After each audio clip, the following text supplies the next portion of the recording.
Hello my dear students, তোমরা সবাই কেমন আছো? আশা করি নিশ্চয়ই সবাই ভালো আছো। Welcome to infinite maths. দেখো, আগের ক্লাসে আমরা কি করেছিলাম, বাস্তব সংখ্যা যে চ্যাপ্টারটা ক্লাস 9-এর, তার আমরা ফার্স্ট পার্ট অর্থাৎ বিভিন্ন ডেফিনেশানগুলো করেছি। নাম্বার সিস্টেমের কোন কোন নাম্বার রয়েছে এবং তাদের বিভিন্ন যে ক্যারেক্টারিস্টিক্স আমরা জেনেছি। আজকে দেখো কোর্সে দেখি 1.1 আমরা শুরু করব।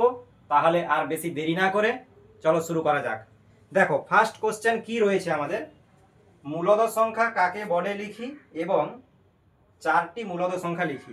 দেখো, মূলদ সংখ্যা কাকে বলে, প্রথম কোশ্চেন, মূলদ সংখ্যা কাকে বলে। তাহলে তোমরা নিশ্চয়ই আগের ক্লাসে জেনেছো, আমি যে ক্লাস করিয়েছি নিশ্চয়ই দেখেছো। তাহলে নিশ্চয়ই তোমরা বুঝতে পারবে যে মূলদ সংখ্যা কাকে বলে। আমরা লিখছি, দেখো, মূলদ সংখ্যা এরকম লিখবে যে যে সকল সংখ্যাকে পি বাই কিউ আকারে প্রকাশ করা যায়, যেখানে পি এবং কিউ পূর্ণ সংখ্যা এবং কিউটা নট ইকুয়ালস টু জিরো, সেই সকল সংখ্যাকে আমরা মূলদ সংখ্যা বলবো। তাহলে কি লিখব, দেখো, যে সকল সংখ্যাকে পি বাই কিউ আকারে প্রকাশ করা যায়, পি বাই কিউ আকারে প্রকাশ করা যায়, পি বাই কিউ আকারে প্রকাশ করা যায়, যেখানে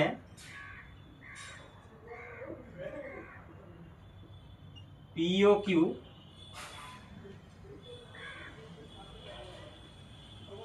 পূর্ণ সংখ্যা এবং Q not equals to zero, সেই সকল সংখ্যাকে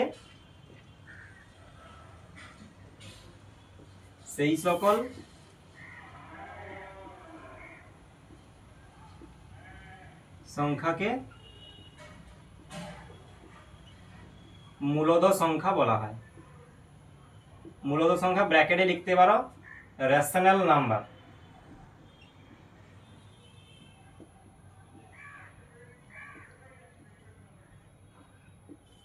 বলা হয়।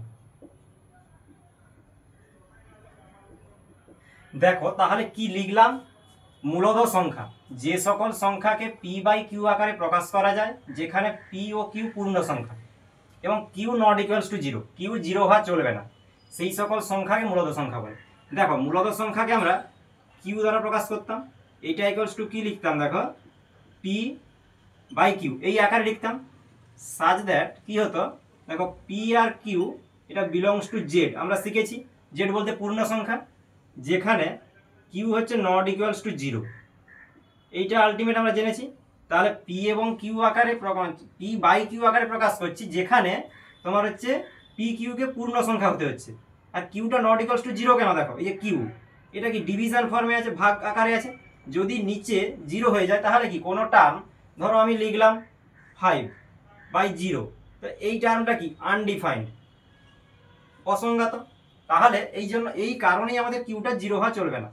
এবং এরকম আমরা ঘটনা লক্ষ্য করব, যদি কোনো একটা টার্ম আছে এরকম পি বাই কিউ আকারে, ধরো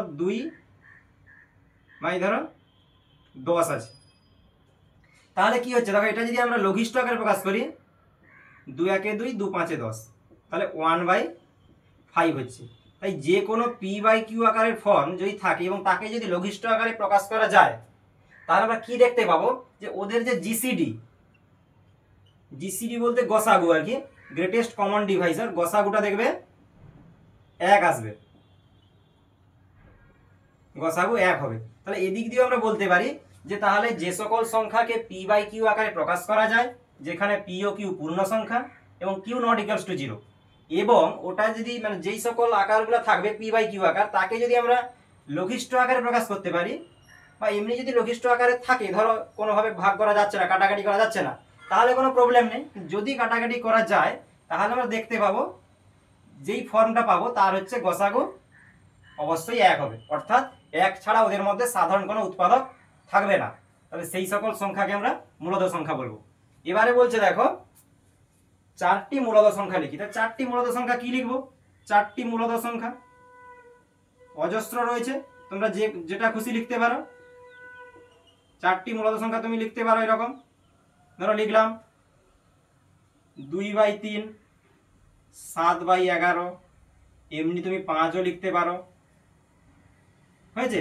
তো এরকম অনেকগুলো লিখবে, হাফ ইত্যাদি মন মতো লিখতে পারো। আর এবারে তুমি বলবে স্যার 5 আপনি লিখলেন, এটা ঠিক বুঝতে পারলাম না। কেন বুঝতে পারলাম না? অবশ্যই বোঝা যাবে। দেখো 5 যদি আমরা লিখি, ধরো 5 লিখলাম নাকি, তাহলে 5 একটা কি দেখতে পাচ্ছি? পূর্ণ সংখ্যা। আমরা কি জানি? তাহলে 5কে আমরা 5/1 আকারে লিখতে পারবো, তাহলে p/q আকারে লিখে দিতে পারলাম, তাই না? কারণ কি, দেখো আমরা তো আগেই জেনে গেছি যে তোমার সংখ্যা যে তত্ত্ব জেনেছি, তাতে কি দেখলাম? দেখতে পেলাম ন্যাচারাল নাম্বার বা স্বাভাবিক সংখ্যা, যেটাকে আমরা ক্যাপিটাল এন দ্বারা প্রকাশ করেছি, তারও কিছু বৈশিষ্ট্য জেনেছি। এরপর দেখো আমরা অখণ্ড সংখ্যা জেনেছি, আবার কি জানলাম? মূলদ বা মূলদ। তাহলে এই যে দেখো, তাহলে আমি যদি মূলদ, ধরো এখানে একটা ছোট যদি সংখ্যা ধরি, একটা সংখ্যার ঘর, ধরো এটা ন্যাচারাল নাম্বার, তাহলে একে ন্যাচারাল নাম্বার কি 1 থেকে শুরু হচ্ছে, 1 থেকে শুরু হলে তাহলে দেখতে পাচ্ছি সবচেয়ে ছোট ন্যাচারাল নাম্বার 1। এবার এর সঙ্গে যখনই আমরা 0 বা 0 অ্যাড করে দিচ্ছি, এটা কি চলে আসছে? Whole number. তাহলে হোল নাম্বারের সঙ্গে দেখো যখন আমরা আরও নেগেটিভ পার্ট যোগ করে দিচ্ছি, মানে হচ্ছে ঋণাত্মক সংখ্যাগুলো, -1, -2, -3 এগুলো যোগ করছি, তখন আমরা কি পাচ্ছি?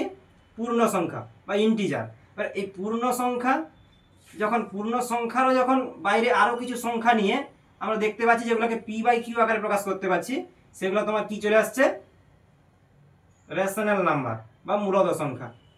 আর যেগুলোকে মূলদ সংখ্যার আকারে প্রকাশ করা যায় না, মানে p/q আকারে প্রকাশ করা যায় না, সেগুলো অমূলদ সংখ্যা। তার উপরে কি রয়েছে? বাস্তব সংখ্যা রয়েছে। তাহলে এখানে আমি বলতে পারি, যেহেতু এটা তোমার পূর্ণ সংখ্যা, তাহলে পূর্ণ সংখ্যাকে অবশ্যই আমি তো মূলদ সংখ্যার আকারে প্রকাশ করতে পারবো। ধরো এখানে শুধু যদি আমি 7 লিখি, 7 সমান কি? 7/1। তাহলে এখানে আমরা p/q আকারে প্রকাশ করে দিতে পারলাম, যেখানে pটা তোমার কত? p সমান 7, q সমান 1। তাহলে আলটিমেট বুঝতে পারলে? তাহলে যে কোনো ন্যাচারাল নাম্বারও তোমার মূলদ সংখ্যা হতে পারে, হোল নাম্বারও মূলদ সংখ্যা হতে পারে, পূর্ণ সংখ্যাও মূলদ সংখ্যা হতে পারে। তাহলে এই জিনিসগুলো যখন, এই যে আমি একটা ছক করলাম, এটা একটা ভেন ডায়াগ্রাম টাইপের করলাম, যেখানে আমি কি দেখতে পেলাম? যে ন্যাচারাল নাম্বার, প্রত্যেকটা ন্যাচারাল নাম্বার মানেই সেটা হোল নাম্বার হবে, প্রত্যেকটা হোল নাম্বার মানেই সেটা হচ্ছে পূর্ণ সংখ্যা হবে, ইন্টিজার হবে, প্রত্যেকটা ইন্টিজার মানেই সেটা হচ্ছে রেশনাল হবে। কিন্তু এটা আমি রিভার্স বলতে পারবো না যে তোমার পূর্ণ সংখ্যা মানেই হচ্ছে স্বাভাবিক সংখ্যা, কিন্তু স্বাভাবিক সংখ্যা মানেই পূর্ণ সংখ্যা, স্বাভাবিক সংখ্যা মানেই অখণ্ড সংখ্যা। এই ব্যাপারটা নিশ্চয়ই বুঝতে পেরেছ?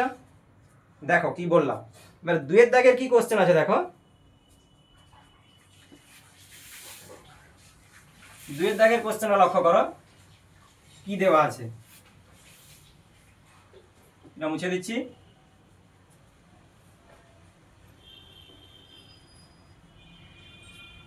দেখো 2 দাগের কি কোশ্চেন আছে দেখো, বলছে 0 কি একটি মূলদ সংখ্যা? 0কে p/q, যেখানে p/q পূর্ণ সংখ্যা, q not equals to 0, p ও q এর মধ্যে 1 ছাড়া কোনো ধনাত্মক সাধারণ উৎপাদক থাকে না আকারে প্রকাশ করি। দেখো ভালো কোশ্চেন আছে। 0 যে একটা সংখ্যা, আমরা কি জানিছিলাম? 0 কিন্তু স্বাভাবিক সংখ্যা নয়, এটা হচ্ছে অখণ্ড সংখ্যার দলে পড়ছিল। যখন স্বাভাবিক সংখ্যার সঙ্গে 0 যোগ করলাম, তখন সেটা অখণ্ড সংখ্যা হয়ে গেল। এবারে বলছে দেখো, অখণ্ড সংখ্যা মানেই কি? এটা তাহলে আমার বলছিলাম নিরপেক্ষ পূর্ণ সংখ্যা, একদিকে ধনাত্মক পূর্ণ সংখ্যা আছে, একদিকে ঋণাত্মক পূর্ণ সংখ্যা আছে। এবারে দেখো আমরা যেটা জানলাম মূলদ সংখ্যা, তাহলে p/q আকারে প্রকাশ করতে হবে। এখানে 0কে আমরা কি করতে পারি? 0/1ও করতে পারি, সেও 0 হবে। 0/2 করতে পারি, তাহলে 0/ আমরা কি করতে পারি? 15ও করতে পারি, যা খুশি করতে পারি। তাহলে আমরা কি করতে পারছি? দেখো 0টা আমি p এর জায়গায় লিখলাম, q এর জায়গায় যে কোনো সংখ্যা লিখলেই তো আমরা পেয়ে যাচ্ছি। তাহলে আমরা কি হচ্ছে, যেটা নট ইকুয়ালস টু 0, তাহলে সেই আকারে লিখলে তাহলে আমরা বলতে পারবো যে 0কে আমরা কি লিখতে পাচ্ছি? 0/n এই আকারে লিখতে পাচ্ছি, যেখানে n বিলংস টু, যদি ন্যাচারাল নাম্বার করে দাও, nটা যে কোনো স্বাভাবিক সংখ্যা, তাই আমি কি পেয়ে যাচ্ছি? যে 0টা একটা মূলদ সংখ্যা। তাহলে বোঝা গেল?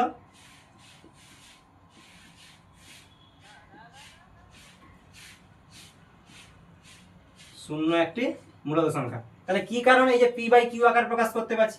তাহলে যে 0কে যদি 0/2 আকার প্রকাশ করি, এটা মানেও 0, যেখানে pটা তোমার কত?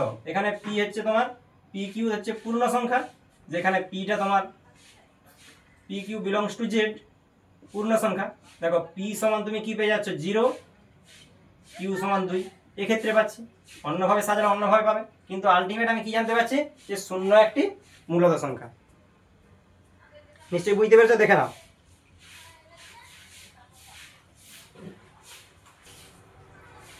আচ্ছা, এরপরে তোমরা দেখো কি কোশ্চেন আছে, 3-এর দাগ, যেটা লেখা আছে নিচের মূলদ সংখ্যাগুলি সংখ্যা রেখায় স্থাপন করি। দিয়ে কি লেখা আছে দেখো, 7 - 4, 3-এর 5, 9-এর 2, 2-এর 9, 11/5, -13/4। দেখো তোমাদের আমি 2-4টা দেখিয়ে দিচ্ছি, তোমরা নিশ্চয়ই বুঝতে পারবে জিনিসগুলো কেমন। মূলদ সংখ্যাগুলি সংখ্যা রেখায় স্থাপন করতে বলছে।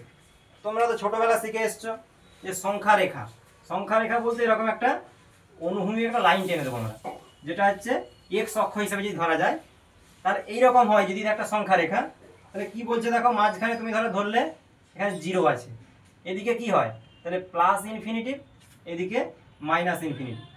এবারে এখানে বলেছে দেখো, আমার এই প্রশ্নের ক্ষেত্রে যেটা কাজে লাগবে, বলছে 1-এর দাগে কি লিখেছে 7, 7কে সংখ্যা রেখা স্থাপন করতে বলছে। তাহলে আমি যে একটা ছোট করে এরকম দাগ টানি, তাহলে এটা একটা সংখ্যা রেখা, সোজা যেন হয় লক্ষ্য করবে। তাহলে এখানে তোমার হচ্ছে এখানে 0 ধরলাম, একটা নির্দিষ্ট গ্যাপ রেখে লিখবে 1, 2, 3, 4, 5, 6, 7, 8, 9 এরকম লিখলে। এইদিকে তুমি কি লিখবে সেই একই রকম গ্যাপ রেখে, -1, -2, -3, -4 এরকম। আমি একটু বোঝার সুবিধার জন্য দাগ টেনে দিলাম এখানে, তোমরা কি করতে পারো বিন্দু বসিয়ে বসে দেখো, বিন্দু বসাতে পারো। এবারে বলছে দেখো, বলছে 7, আমি 7 কোথায় দেখতে পাচ্ছি, দেখো এখানে 7, 7-এর অবস্থান এইখানে, তুমি এখানে তীর চিহ্ন দিয়ে দিলে, এইটা যে সংখ্যা রেখায় 7-এর অবস্থান, এটা লিখে দিতে পারো, সংখ্যা রেখায়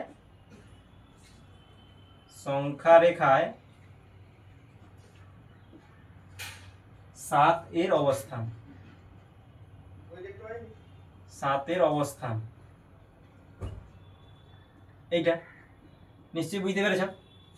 এবারে দেখো -4, আমি যদি তোমাকে -4 করতে গেলে কিন্তু আবার একটা অন্য সংখ্যা রেখাটা আনতে হবে, যেহেতু কোশ্চেনটা আলাদা 2-এর দাগে। কিন্তু তুমি কি করবে, -4 যখন এখানে করতে চাইলে কি হবে, এই যদি আলাদাভাবে করবে একটা দাগ টেনে, আচ্ছা আলাদা করে দিচ্ছি, ধরো এইরকম একটা দাগ টানলে, ধরো এইরকম, তাহলে কি হচ্ছে, ধরো এখানে এদিকে একটু দাগ টানবো, এদিকে 0 দিলাম, এদিকে 1, 2, 3 এরকম দিলে ডট ডট ডট, এটাও ডট ডট দিতে পারো। এদিকে দেখো -1, এদিকে -2, -3, -4, -5 এরকম দিলে। তাহলে এখানে দেখো -4 আছে, তাহলে এই জায়গাটা এটা হচ্ছে -4। তাহলে তুমি কি লিখবে, সংখ্যা রেখায় -4-এর অবস্থান। তাহলে সংখ্যা রেখায় -4-এর অবস্থান, এটা এখানে লিখে দিবে, সংখ্যা রেখায় -4-এর অবস্থান হয়েছে। তাহলে এভাবে তোমাদের করতে হবে। তাহলে এটা হচ্ছে 1-এর দাগ, 3-এর দাগের 1, 3-এর দাগের 2। তাহলে এইভাবে তোমরা সংখ্যা রেখা টেনে এদিকে ডট ডট দিয়ে দিবে, কারণ সংখ্যা রেখা তোমার দুদিকেই অসীম পর্যন্ত বিস্তৃত করা যায়, তার মাঝে দেখবে নির্দিষ্ট গ্যাপ রেখে এরকম ডান দিকে তোমার পজিটিভ সংখ্যাগুলো লিখবো, যে +1, +2, +3 এরকম, আর এখানে -1, -2, -3, -4 এরকম লিখবো। তাহলে এখানে দেখো 1-এর দাগে যেটা ছিল 7 বলেছিল, এই জন্য কি করলাম, এই 7-এর কাছে তুমি এখন বিন্দু বসাতে পারো, দিয়ে এরকম তীর চিহ্ন দিয়ে দেখাবে যে সংখ্যা রেখায় 7-এর অবস্থান। তাহলে 7 একটা মূলদ সংখ্যা।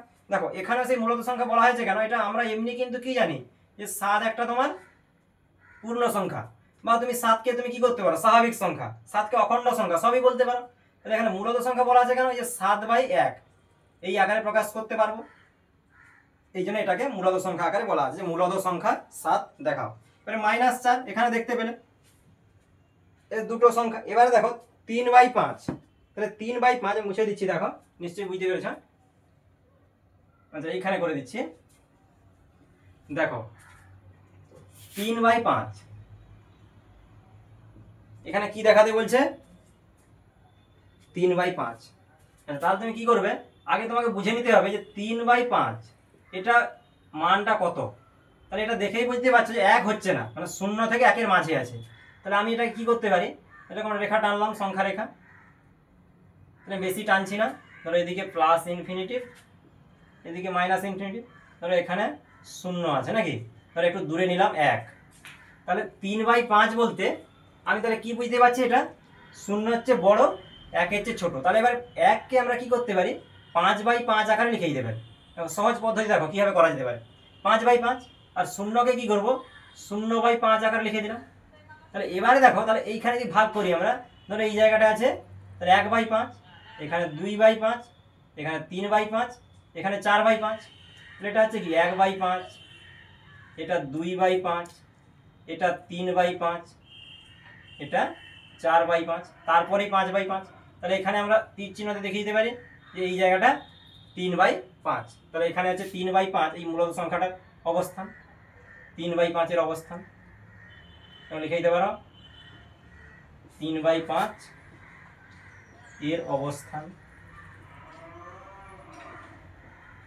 বুঝতে পেরেছো? যেহেতু আমি দেখতে পাচ্ছি 1 এখানে, এখানে 0, তাহলে এর মাঝেই 3/5 থাকবে, মানে 5/5 হলেই 1 হবে। আর এখানে কি 0/5 মানে 0 হয়ে যাচ্ছে, তাহলে এর মাঝেই এই সংখ্যাটা থাকবে। মূলত সংখ্যা কোথায়, হচ্ছে এই জায়গাটায়। তাহলে এখানে তুমি কোনো যদি বিন্দু বসিয়ে দাও, যে পি যদি বসিয়ে দাও, যে পি বিন্দু হলো 3/5-এর অবস্থান, এভাবে করবে। তারপর দেখো 4-এর দাগে 9/2 মুছে দিচ্ছি। এটা তোমরা নিশ্চয়ই বুঝতে পেরেছো জিনিসগুলো কিভাবে করতে হবে। কি আছে 9/2, দেখো 4-এর দাগে যেটা আছে, যা পেনেরও কালি শেষ নাকি। আচ্ছা দেখো 9/2, তাহলে কি হবে, 9/2 বলতে এমনি বুঝতে পারছি আমরা যে 4.5। তাহলে এবারে তুমি যদি এটাকে সংখ্যা রেখায় স্থাপন করো, তাহলে কি বুঝতে পারবে। ধরো এখানে এরকম সেই সংখ্যা রেখা টানলাম, দেখো এখানে ধরো 0 আছে, ধরো এখানে 1, 2, 3, 4, 5, 6, 7 এরকম করে চলতে থাকবে। এইদিকেও তোমার ঠিক কি -1, -2, -3 এরকম।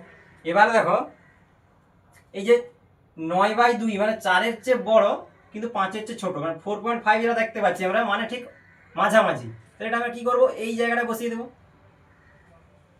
এইভাবে করব 9/2, এটা হচ্ছে 9/2। বুঝতে পেরেছ? তাহলে এটা আমরা কি করতে পারি, দেখো যে 5, এটাকে এভাবে সাজাতে পারি। ধরো 5 আছে, তো 5 বলতে তুমি কি করবে, 10/2 মানে 5 হয়। এখানে 4 আছে, 4 বলতে কি, তাহলে 8/2, 4 মানে 8/2। তাহলে এখানে তুমি এটা থেকে দেখে বুঝতে পারছো 8/2 মাঝখানে 9/2। ব্যাপারটা বোঝা গেছে কিভাবে সাজানো হচ্ছে। আমাকে দেখতে হচ্ছে 5, এখানে 5 মানে তো 10/2। যদি এইভাবে মূলত সংখ্যায় সাজিয়ে নিতে পারি, 4 মানে কি 8/2, তাহলে মাঝে 9/2, সহজে সাজানো হয়ে গেল। তাহলে লিখবে সংখ্যা রেখায়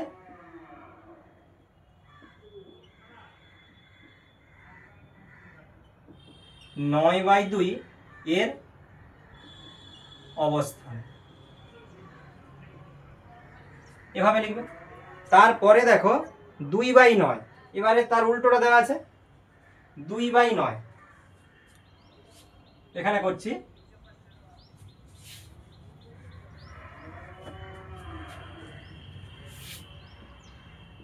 দেখো 2/9 তাহলে কত, এটাও আমি কি বুঝতে পারছো, কোথা থেকে কোথায় মনে থাকবে। দেখো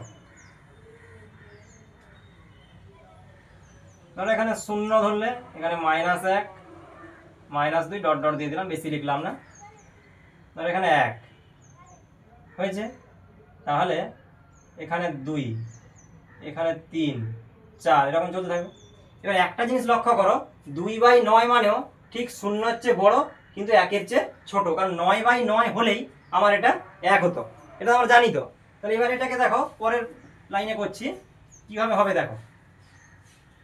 তাহলে যদি আমি এই জিনিসটাকে একটু বড় করে লিখি, ধরো আমার এই জায়গার মধ্যে থাকবে, আমি বুঝতে পেরে গেলাম কোন জায়গার মধ্যে চলছে না, একটু দাঁড়াও। ধরো আমি বুঝতে পেরে গেলাম, সংখ্যা রেখাটা সোজা করে টানবে তোমরা। আচ্ছা মুছে একটু ভালো করেই করি।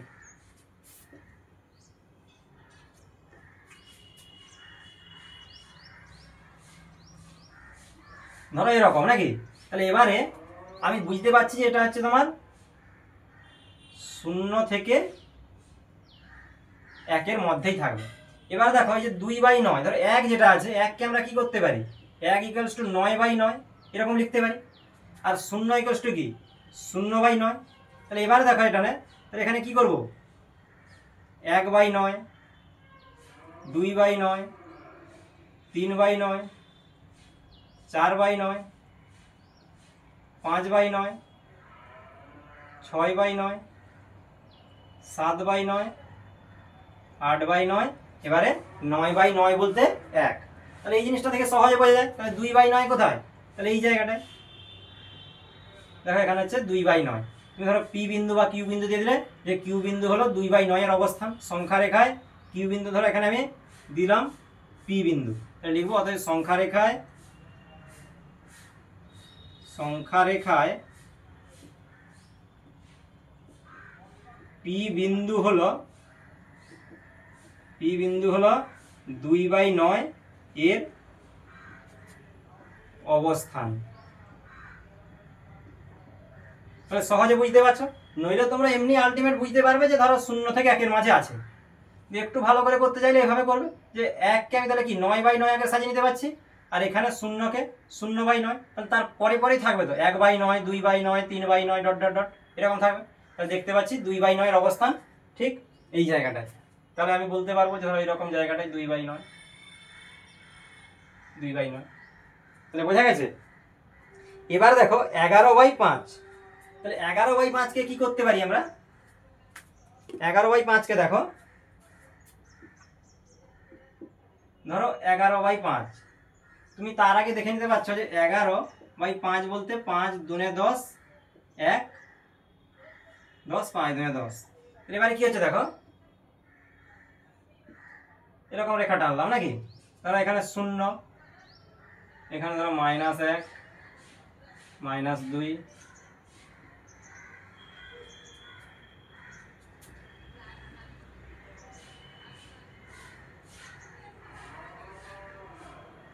তাহলে এরকম করে লিখবো আমরা 1 2 3 4 5 এরকম করে লিখবো। এবারে দেখো 11/5 বলতে আমরা বুঝতে পেরে যাচ্ছি যে 2-এর চেয়ে বড় কিন্তু 3-এর চেয়ে ছোট।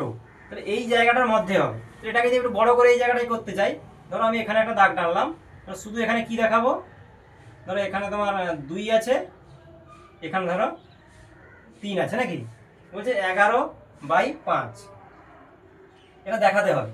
তাহলে 3 বলতে কত, 3 বলতে 15/5 দিলেই তো 5 3 15 হয়, তাই না। তাহলে এই জিনিসটা বুঝতে হবে তোমাদের, যে এইরকম থাকা মানে যে 5 আছে নিচে, হর যেটা আছে সেই আকারে সাজিয়ে এটাকে আনতে পারি কিনা দেখবো। তাহলে 3 আনতে পারলাম 15/5। তাহলে এখানে দেখো 2 বলতে কি 10/5, জিনিসটা বোঝা যাচ্ছে কি। তাহলে এবারে দেখো 10/5, তাহলে আমি এখানে কি করতে পারবো, এখানে 11/5, 12/5, 13/5, 14/5, সেখানে হচ্ছে 15/5। তাহলে এই জায়গাটা নিশ্চয়ই 11/5, এটা 12/5, তাহলে এই জায়গাটা 13/5, এখানে ধরো 14/5, তারপর 15/5। তাহলে 3, 2 আর 3 আমরা প্রথমে বুঝে নিতে হবে যে কোনটা মানে কোন নাম্বার থেকে কোন নাম্বারের মধ্যে আছে, তারপরেই আমরা সাজাবো এইভাবে। ধরো 3 হলো, তার জন্য কি করলাম 15/5 করে দিলাম, দিলে 5 3 15, 2 10/5। তাহলে এই তার মাঝেই আমরা বুঝবো কি 10 আর 15, দেখো নিচে 5 আছে, তাহলে 11/5, 12/5, 13/5, 14/5, তারপরেই 15/5।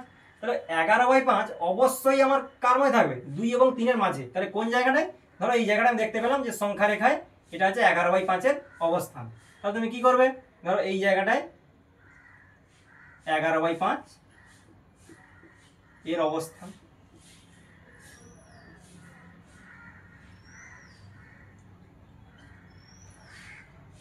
নিশ্চয়ই বুঝতে পারলে। এবারে দেখো শেষের 7-এর কি আছে, -13/4।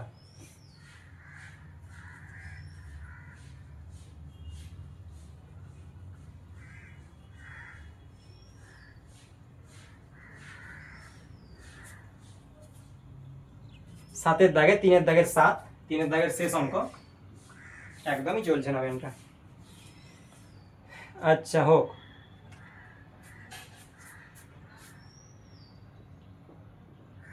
দেখো -13 বাই কত আছে, 13/4।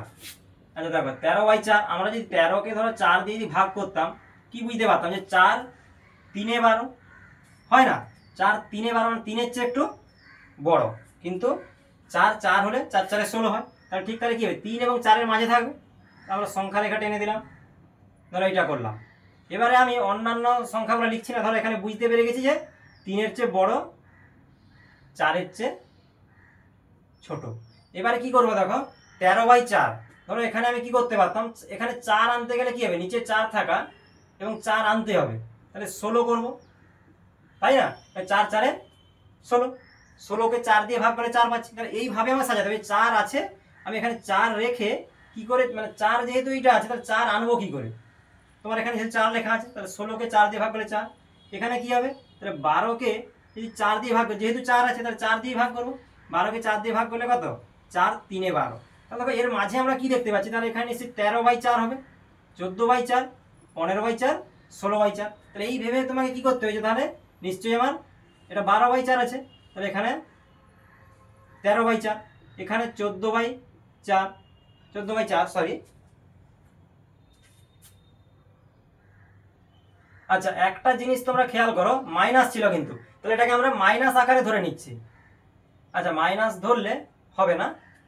আচ্ছা এটা আমরা প্রথমে 13/4 হিসাবেই প্রথমে করি, পরের কোশ্চেনে দেখাচ্ছি কিভাবে হবে। তো 14/4, 15/4, তারপরে 16/4। তাহলে এখানে আমি যদি বলি, যদি এমনি থাকতো কোশ্চেনটা, 7-এর দাগ কিন্তু নয়, এটা এটা আমি একটা অন্য অঙ্ক হয়েছে। দেখো এইরকম যদি করতে চাই যে 13/4, তাহলে এই জায়গাটা নিশ্চয়ই আমার 13/4-এর পজিশনটা হবে।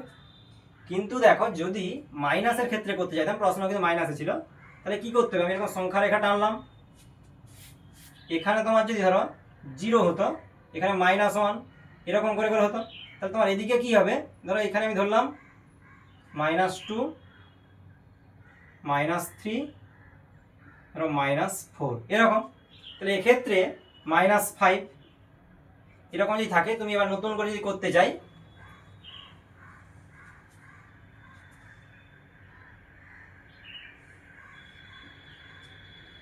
এবার ধরো -13/4 আছে, তাহলে এখানে দেখো তুমি বুঝতে পারলে যে তাহলে -3 থেকে -4-এর মধ্যে আছে। তাহলে এখানে -3, তাহলে এখানে -4, এই জায়গা থেকে -4 এবং -3 এই জায়গাটার মধ্যে আছে। তাহলে এবারে কি করবো দেখো, তাহলে কি দেখতে পাচ্ছি, -13/4, তাহলে এখানে হচ্ছে এটা কি মাইনাস, তাহলে 16/4, 4 4-এ 16, এখানে হচ্ছে -12/4, কারণ 4 3-এ তোমার কত হচ্ছে 12। এখানে দেখো -16/4, তাহলে এদিকে একটু একটু এগিয়ে আসবে, তাহলে -15/4, এদিকে হচ্ছে -14/4, তাহলে এখানে -13/4, তারপরে -12/4। লেন্থটা যেন ঠিকঠাক থাকে এটা দেখবে। তাহলে এই জায়গাটা আমি কি বলতে পারি, তাহলে এই জায়গাটায় আমার কত আছে, -13/4, তাহলে -13/4-এর অবস্থানটা এইখানে, -13/4-এর অবস্থান সংখ্যা রেখায় আর কি, বুঝতে পেরেছ? তাহলে এই জায়গাটায়, তাহলে এই জিনিসটা আমাদের বুঝতে হবে, এখানে প্রশ্ন মাইনাসে ছিল, তাহলে দেখবে যে এই জায়গাটায় আমার তাহলে কত থেকে কতর মাঝে আছে, দেখো -4 থেকে -3-এর মাঝে, তাহলে এই জায়গাটায় -13/4, বুঝতে পেরেছো নিশ্চয়ই? তাহলে 3-এর দাগের অঙ্কগুলো আমাদের এভাবে করতে হবে, সংখ্যা রেখা টানবে যেন লাইনটা ঠিকঠাক হয়, এবং এইভাবে আমাদের দেখে নিতে হবে যে কোন জায়গায় আছে। আগে একটু বুঝে নিতে হবে যে যদি এইরকম থাকে এই টাইপের, তাহলে কোন জায়গার মধ্যে কোন কোন সংখ্যার মাঝে থাকবে এটা বুঝতে হবে। আর এমনি তুমি যেগুলো লিখছো সেই সংখ্যাগুলো, ওগুলো তুমি দেখতেই পাচ্ছ, সোজাসুজি লিখলেই যে কোন জায়গায় আছে, তীর চিহ্ন দিলে যে এইখানে এই সংখ্যার অবস্থান, এইটুকুই।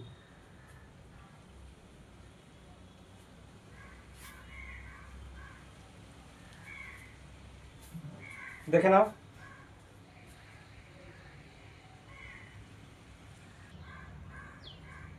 আচ্ছা এরপরে দেখো লেখা আছে 4-এর দাগে, বলছে নিচের প্রতিটি ক্ষেত্রে মূলদ সংখ্যা দুটির মধ্যে একটি মূলদ সংখ্যা লিখি এবং সংখ্যা রেখায় বসাই।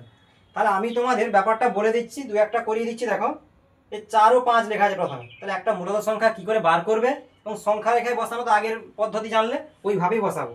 দেখো বলছে 4 এবং 5, ধরো 4 এবং 5-এর মাঝে মূলদ সংখ্যা মানে কি, মানে একটা সংখ্যা 4 একটা 5, ধরো আমি যে সংখ্যা রেখায় বসাতাম এরকম, ধরো এটা একটা সংখ্যা রেখা, আমি অন্য কিছু সংখ্যা ধরলাম না, এখানে ধরলাম 4, এখানে ধরো 5 ধরলাম, একটু গ্যাপ নিয়ে রাখলাম, বুঝতে সুবিধা হবে। দেখো মূলদ সংখ্যা বার করতে হলে কি করতে হয়, ধরো 4 আর 5 এর মাঝে আমি এমনিও করতে পারি যে x প্লাস ওয়াই বাই 2 করা যায়। ধরো একটা সংখ্যা x একটা y, তাহলে কি হয় x প্লাস ওয়াই বাই 2, তাহলে একটা মূলদ সংখ্যা পেয়ে যাবো।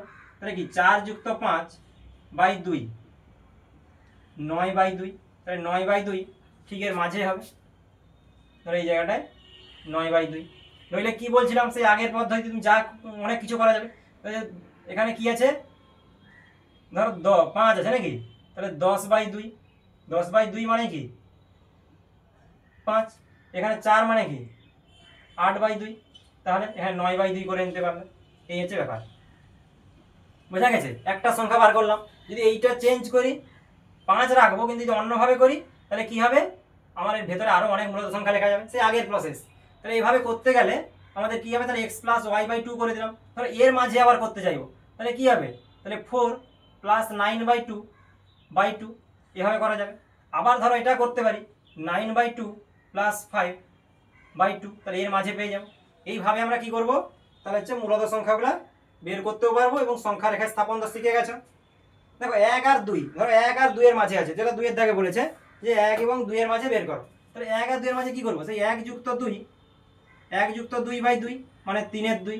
ধরো আবার এই 3 এর 2 পেলাম, তাহলে 3 এর 2 নিশ্চয়ই 1 আর 2 এর মাঝে রয়েছে। ধরো এখানে 1 এখানে 2, মাঝে 3 এর 2 আছে, 3 এর 2 আছে। এবার দেখো যদি আমার এখানে বের করতে চাই তাহলে কি হবে, মাঝে আবার, তাহলে 1 যুক্ত 3 এর 2 বাই 2, এখানে একটা সংখ্যা পেয়ে যাবো। ধরো এইদিকে যদি বের করতে যাই তাহলে 3 এর 2 যুক্ত 2 বাই 2, এটা একটা মূলত সংখ্যা পেয়ে যাবো। এইভাবে আমরা করতে পারবো, তোমরা ক্যালকুলেশনটা করে নেবে। দেখো তাহলে এখানে কি দেখতে পাচ্ছি, ধরো একটা সংখ্যা x আর একটা সংখ্যা y, এদের মাঝের মূলত সংখ্যা ধরো x এর চেয়ে x গ্রেটার দেন y, আচ্ছা x গ্রেটার দেন y না, x লেস দেন y।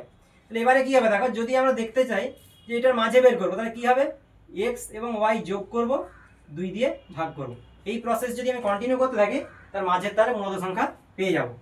বুঝতে পেরেছ? আর এই মূলত সংখ্যা পেয়ে যাওয়ার পর সংখ্যা রেখায় স্থাপন, আগের যে অঙ্কগুলো করিয়েছি 3 এর দাগে, ঠিক সেইভাবেই তোমরা করবে। নিশ্চয়ই বুঝতে পেরেছ? আজকে পেনটা খুব ডিস্টার্ব করছে, কালি ভরতে হবে। আচ্ছা তাহলে দেখো ঠিক এইভাবেই তার পরেরটা করছি। দেখো 3 এর দাগের অঙ্কটা লক্ষ্য করো।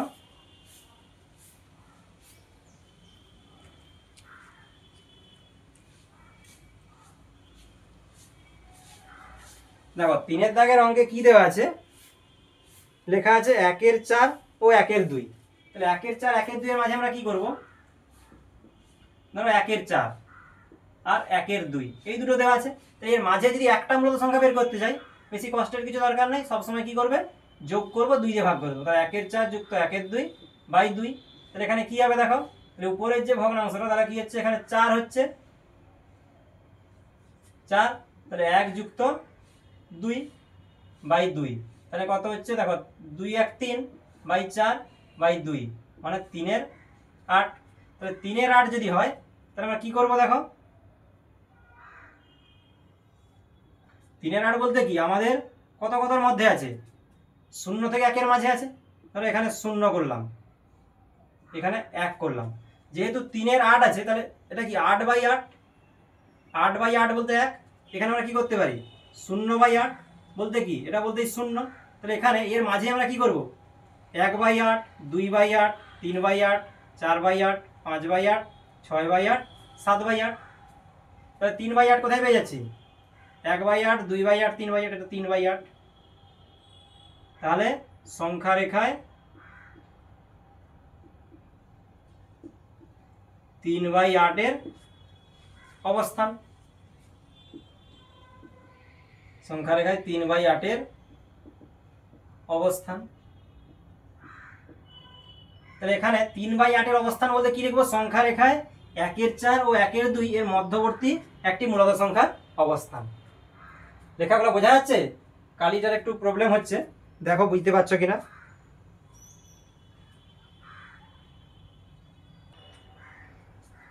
দেখো তাহলে এরপরে আমরা কি দেখতে পাচ্ছি, 4-এর দাগের কোশ্চেনগুলো তাহলে সেই একই রকম। একেরটা আমরা বললাম 4 ও 5-এর মাঝে তাহলে একটা মূলদ সংখ্যা, 1 ও 2-এর মাঝে মূলদ সংখ্যা। এবার 1-এর 4 ও 1-এর 2-এর মাঝে দেখালাম। এবার -1 ও হাফ। তাহলে প্রসেস যখন বলেছে তোমাকে একটি মূলদ সংখ্যা লেখো, বেশি কিছু করার দরকার নেই। তুমি কি করবে, জাস্ট ওই দুটো যোগ করবে, যে দুটো মূলদ সংখ্যা গিভেন আছে যোগ করে ডিভাইডেড বাই 2, অর্থাৎ 2 দিয়ে ভাগ করে দেবো, এইটুকুই। তাহলে এইটুকু করে আমি এবার সংখ্যা রেখাই, যেদিকে যার অবস্থান পজিশন। আমার যদি তোমার এখানে মাঝখানে 0 থাকে, এদিকে পজিটিভ হবে +1, এদিকে বাঁ দিকে নেগেটিভ হবে -1, তাহলে ওই জায়গার মাঝে আমরা পজিশনটা ফিক্সড করে দিতে পারবো অবস্থানগুলো। তাহলে প্রত্যেকটা তুমি কি করবে, 4, 5 এবং 6 যেগুলো আছে প্রত্যেকটা তোমরা জাস্ট দুটো মূলদ সংখ্যা যোগ করবে, 2 দিয়ে ভাগ করবে, তাহলে তার মাঝের একটা মূলদ সংখ্যা পেয়ে যাবো। আর সংখ্যা রেখায় তুমি পয়েন্ট আউট করতে পারবে। যদি কোনো প্রবলেম থাকে তোমরা অবশ্যই কমেন্ট বক্সে জানাবে। আমি তাহলে আরেকবার, যেগুলো হয়তো তোমাদের প্রবলেম হচ্ছে, হওয়ার কথা নয়, যদিও হয় তাহলে আমি কিন্তু আরেকবার সমাধান করে দেওয়ার চেষ্টা করব। কিন্তু তোমরা কয়েকটা অঙ্ক এই যে 4-এর দাগের 1, 2, 3 এরকম বলে দিলাম, 4, 5, 6 তোমরা চেষ্টা করো বাড়িতে। এবার দেখো 5-এর দাগ বলছে 4 ও 5-এর মধ্যে 3টি মূলদ সংখ্যা লিখি ও সংখ্যা রেখায় বসাই। কোশ্চেনগুলো সব একই রকম, 4 ও 5-এর মাঝে মূলদ সংখ্যা করতে বলছে। এবারে 3টি, এবার 3টি করতে হলে কি সেই আগের মতো করতে পারো। ধরো আমি 4 এবং 5 করলাম, ধরো 4 আর 5 নাকি,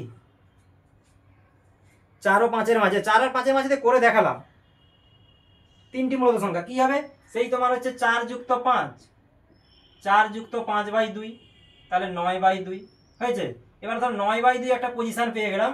দেখা যাবে এখানে তোমার যদি 4 আর 5 থাকে, ধরো এখানে 4, এখানে ধরো দূরে রাখছি একটু 5, তাহলে এখানে 9/2, তাহলে একটা তো পেয়ে গেলাম। তুমি আর একটা এখানে করতে যাও, 4 যুক্ত 9/2 হয়ে যাবে। তাহলে কত হচ্ছে এখানে, 2 হলে 4 দুনে 8 প্লাস 9/2, তাহলে 17/4, 2 আর 2 4 হয়েছে। তাহলে এবার এদিকে যদি করতে চাই কি হবে, 9/2 যুক্ত 5/2, তাহলে এখানে কত হচ্ছে, 2 হচ্ছে 2, 9 প্লাস 10 19/4 হয়েছে। তাহলে দেখো এবারে আমি এই থেকে একটা জিনিস বুঝতে পারি, তাহলে এখানে 5 আছে নাকি, তাহলে 5 এই 4 আছে নিচে, তাহলে এইভাবে যদি করতে চাই তাহলে এখানে কি 20/4, 20/4 মানে তো 5, 4 5 20, আর এখানে 4 মানে কি 16/4 মানেই 4। তাহলে এখানে দেখো কি কি পেয়ে যাচ্ছে, তুমি 17/4, 18/4, 19/4, 20/4 এরকম করতে পারবো। এই যে 20/4 এখানে, এই জিনিসটা ব্যাপারটা, 16/4 আছে, 17/4, 18/4, 19/4, দিলে 20/4 হয়ে যাচ্ছে। তারপরে দেখো এই যে 18/4 মানে কি 2 9 18, 2 2 4, যে 9/2 এইটা পেয়ে যাচ্ছি। তাহলে এভাবে আমরা করতে পারবো। তবে এটা আমি এমনি ধরো এভাবে সহজে করতে পারছি। আর একটা ফর্মুলাও আছে, সেই ফর্মুলাটা কি দেখো, যদি এভাবে করতে চাই, ধরো 4 এবং 5 দুটি হচ্ছে সংখ্যা, তাহলে একটা x একটা y, তাহলে x এর চেয়ে দেখো y বড় আছে, তাহলে এখানে একটা ডিফারেন্স কমন d যদি করতে চাই, d কেমন দেখো, d হচ্ছে y minus x by n plus 1। n বলতে তোমার যতগুলো মূলদ সংখ্যা বের করতে বলবে তুমি সেভাবে করে ডিটা করতে হবে। দেখো এবারে দিলে তোমার সিকোয়েন্সটা কি আসবে, x plus d, x plus 2d, x plus 3d dot dot dot করে x প্লাস n d, যদি n সংখ্যক বের করতে বলে তাহলে এভাবে আমরা করতে পারবো।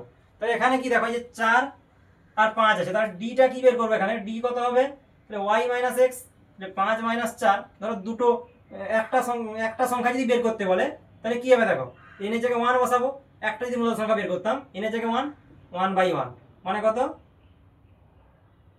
তাহলে 1/2, তাহলে ডিটা হচ্ছে 1/2, তাহলে আমার x প্লাস d আছে, 4 প্লাস হাফ, তাহলে কত হচ্ছে 9/2 হয়েছে। যদি তোমার এটা কি হতো, যদি বলা থাকতো যে 3টি বের করো, তাহলে এখানে n এর জায়গায় 3 বসাতাম, তাহলে 3 যুক্ত 1, তাহলে কত হতো 1/4, তাহলে তখন কি করতাম, 1/4 হলে x প্লাস d তে বসাতাম, মানে 4 যুক্ত 1/4, এটা আবার 2d তে বসাতাম, x প্লাস 2d মানে x 4 যুক্ত 2 ইন্টু d যেটা পাবো। তাহলে এভাবে আমরা প্রত্যেকটা বের করতে পারবো, যে কোনো একটা প্রসিডিওর তুমি অ্যাপ্লাই করবে। আর সংখ্যা রেখায় বসানো এটা কিছু ব্যাপার নয়, শিখে গেছো, প্রসেসটা বুঝতে পেরেছো।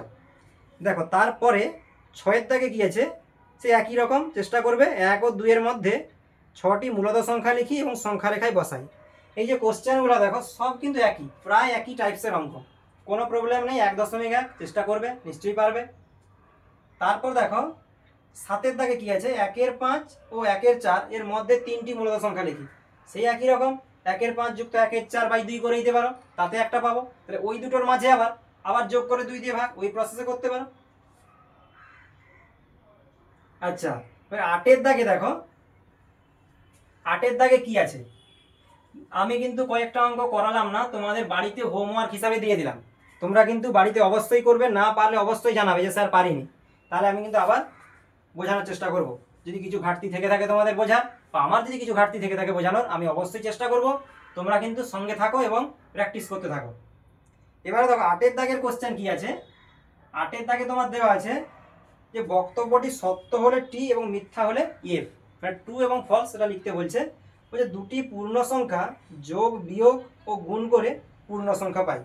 এটা অবশ্যই ঠিক, তোমরা আগে যে আমি শিখিয়েছি, যেগুলো পড়িয়েছি, তাহলে দুটি পূর্ণ সংখ্যা যোগ বিয়োগ গুণ করলে কি পাবো, সেই পূর্ণ সংখ্যাই পাবো। তাহলে টি লিখবো, ট্রু হবে। আর 2-এর দাগে কি আছে দেখো, 2-এর দাগে কি আছে, দুটি পূর্ণ সংখ্যা ভাগ করে পূর্ণ সংখ্যা পাই। এইটা ভুল, পূর্ণ সংখ্যা ভাগ করে পূর্ণ সংখ্যা নাও পেতে পারো তুমি। পূর্ণ সংখ্যা ভাগ করলে দেখা যাবে, বলছিলাম যে 2/3, এটা ভাগ করে, দুটোই তো পূর্ণ সংখ্যা, 2 হচ্ছে পূর্ণ সংখ্যা পি, ধরো এটা কিউ, পি আর কিউ বলছি, তুমি ধরো 2/3 দুটোই হচ্ছে পূর্ণ সংখ্যা, একটা 2ও একটা পূর্ণ সংখ্যা, 3 একটা পূর্ণ সংখ্যা, কিন্তু এখানে ভাগ করলে আমি পূর্ণ সংখ্যা পাচ্ছি না, কি পেয়ে যাচ্ছি, সেই p/q আকারের ফর্মটা পেয়ে যাচ্ছি, মূলদ সংখ্যা পেয়ে যাচ্ছি। বুঝতে পেরেছো? তাহলে এই যে এই কথাটা লেখা আছে, দুটি পূর্ণ সংখ্যা ভাগ করে পূর্ণ সংখ্যা পাই, এটা আমরা কি লিখে দেবো, ফলস লিখে দেবো। আজকে পেনটা খুব ডিস্টার্ব করছে, পেনে কালি ভরতে হবে, তোমাদের ক্লাসের শেষ হলেই আজকে পেনে কালিটা ভরে দেবো। আচ্ছা, এবারে বলছে দেখো, দুটো নিশ্চয়ই বুঝতে পারলে। প্রথমটা কিছু নয়, তুমি পূর্ণ সংখ্যা যোগ বিয়োগ গুণ করলে পূর্ণ সংখ্যাই পাবে। যে কোনো দুটো পূর্ণ সংখ্যা আরবিট্রারি তুমি চয়েস করো, চয়েস করে দেখো, যোগ বিয়োগ গুণ করে অ্যাপ্লাই করে দেখো আসছে কি আসছে না, তারপর তুমি এই কনক্লুশনে আসতে পারবে যে তাহলে দুটি পূর্ণ সংখ্যা যোগ বিয়োগ গুণ করে পূর্ণ সংখ্যাই পাবো। ঠিক আছে? আর নিচে যেটা বললাম, পূর্ণ সংখ্যা ভাগ করে পূর্ণ সংখ্যা পাই, ভুল আছে এটা, কারণ পূর্ণ সংখ্যা নাও পেতে পারো, পূর্ণ সংখ্যা পেতেও পারো, কিন্তু পূর্ণ সংখ্যা না পাওয়ার সম্ভাবনাটা অনেক সময় থেকে থাকছে, তাই আমরা কি করছি, এটা বলছি যে ফলস। কারণ দেখো, পূর্ণ সংখ্যা পেতেও পারি, যে বললাম যে স্যার কীভাবে পূর্ণ সংখ্যা পাবো, ধরো একটা পূর্ণ সংখ্যা, ধরো 10, আর একটা পূর্ণ সংখ্যা 5, ভাগ করলে কি 5 2 10, তাহলে এখানে আমি সেই পূর্ণ সংখ্যা পেয়ে যাচ্ছি। কিন্তু এরকম কন্ডিশন হয়ে গেলে 2/3, ধরো 5/7, তখন আমি কিন্তু বলতে পারবো না যে হচ্ছে ভাগ করে পূর্ণ সংখ্যা সব সময় পাবো, এই কারণে এটা ফলস লিখলাম। বুঝতে পেরেছেন? তারপরে দেখো 9-এর দাগে, দুটি মূলদ সংখ্যার যোগ বিয়োগ গুণ ও ভাগ, ভাজক 0 নয় করলে কি পাবো, এটা মূলদ সংখ্যাই পাবো, ভাজক 0 নয়, এই কথাটা ভালো কথা লেখা আছে, এটাই রেস্ট্রিকশন, এটাই কন্ডিশন, তোমার এটা জানতেই হবে। কারণ ভাজক যদি 0 হয়ে যায়, ভাজক বলতে কি, যা দিয়ে ভাগ করছি, এই নিজের এই জায়গাটা, তো এখানে কিছু একটা আছে, তো এখানে কিছু একটা এক্স ধরো কোনো একটা সংখ্যা আছে, আমার এখানে যেটা ভাগ করছি এইটাকে নট ইকুয়ালস টু 0 হতে হবে। এটা যদি 0 হয়ে যায়, আনডিফাইন্ড হয়ে যাবে, তাতেই আমাদের প্রবলেম অ্যারাইজ করবে। আর সেই কারণে প্রবলেমটা এড়ানোর জন্যই আমাদের কোশ্চেন এভাবেই দেওয়া আছে, দুটি মূলদ সংখ্যার যোগ বিয়োগ গুণ ও ভাগ করলে যেখানে ভাজক 0 নয়, তাহলে আমরা আলটিমেট কি পাচ্ছি, মূলদ সংখ্যাই পাচ্ছি। তাহলে নিশ্চয়ই বুঝতে পেরেছ। কোশ্চেন দেখি 1.1 আলোচনা করে দিলাম, দু একটা আমি করালাম না, এই কারণেই যাতে তোমরা নিজেরা বাড়িতে প্র্যাকটিস করো, একই টাইপসের অঙ্ক নিজেরা করে দেখো, আনন্দ পাবে যে না তাহলে আমি বুঝতে পেরে গেছি যে স্যার যেগুলো করালেন আর যেগুলো আমরা বাকি থাকলো এক দুটো, তাহলে ওই একই টাইপসের অঙ্ক বাকি আছে, তাহলে ওই অঙ্কগুলো নিশ্চয়ই তাহলে আমি বুঝে নিয়েছি, তাই নিজে থেকে করতে পারবে, তাতে আরও করার ইচ্ছাটা আরও বাড়বে, যে তাহলে আরও প্র্যাকটিস করি পরের, তাহলে আর যাতে অঙ্কগুলো সহজে করতে পারি। সেই জন্য আজকে 1.1 কমপ্লিট করলাম, তোমরা বাড়িতে যেগুলো হোমওয়ার্ক হিসাবে দিলাম করতে থাকো। এবং যারা যারা এই ভিডিওটা দেখছো, তারা যদি চ্যানেলে নতুন হয়ে থাকো, তাহলে অবশ্যই চ্যানেলটিকে সাবস্ক্রাইব করবে। ইনফাইনাইট ম্যাথস তোমাদের সবসময় পাশে থাকবে। আর বন্ধুদের মধ্যে শেয়ার করে দাও, যদি তোমাদের বন্ধুরা কিছুটা পিছিয়ে থাকে তারাও কিন্তু উপকৃত হবে। তাই দেরি না করে চটপট শেয়ার, সাবস্ক্রাইব, লাইক সব কিছুই করে দাও। তাহলে তোমাদের আজকের ক্লাস এই পর্যন্তই, সবাই ভালো থাকো। নেক্সট ক্লাসে আমরা বাকি পার্টটা আলোচনা করব। ওকে।